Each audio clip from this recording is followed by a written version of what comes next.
আবার ঘুরে 50 মিটার যায়, বুঝতে পারছো? তাহলে দেখো সে পরপর 3বার বাম দিকে ঘুরে। আচ্ছা, ও এখন মুখ করে আছে পশ্চিম দিকে। যদি সে বাম দিকে ঘোরে, যদি সে বাম দিকে ঘোরে তাহলে কোন দিকে যাবে? দক্ষিণ দিকে যাবে। দক্ষিণ দিকে যাওয়ার পর সে প্রথমে 40 মিটার হাঁটবে। তাহলে দেখো সে প্রথমবার যখন ঘুরবে তখন কোন দিকে যাবে? এই সাউথের দিকে। সাউথের দিকে মুখ করে কত মিটার যাবে? 40 মিটার। তাহলে 40 মিটার দিয়ে দাও। তাহলে বলো এখন সে কোন দিকে তাকিয়ে আছে? সাউথের দিকে। কত মিটার গিয়েছে?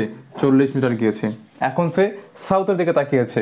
তারপরে যখন আবার দ্বিতীয়বার যখন ঘুরবে বাম দিকে, তাহলে দেখো দক্ষিণ দিকে মুখ করে ছিল, যখন সে বাম দিকে ঘুরবে কোন দিকে ঘুরবে? পূর্ব দিকে। কোন দিকে? পূর্ব দিকে। তাহলে দেখো আবার যখন ঘুরবে সে এখন কোন দিকে মুখ করে গেছে? পূর্ব দিকে। কত মিটার যাবে দ্বিতীয়বারে? 50 মিটার। দিয়ে দাও 50 মিটার। তাহলে বর্তমানে সে কোন দিকে তাকিয়ে আছে? পূর্ব দিকে। কত মিটার গিয়েছে? 50 মিটার। দেখো তারপর তৃতীয়বার যখন ঘুরবে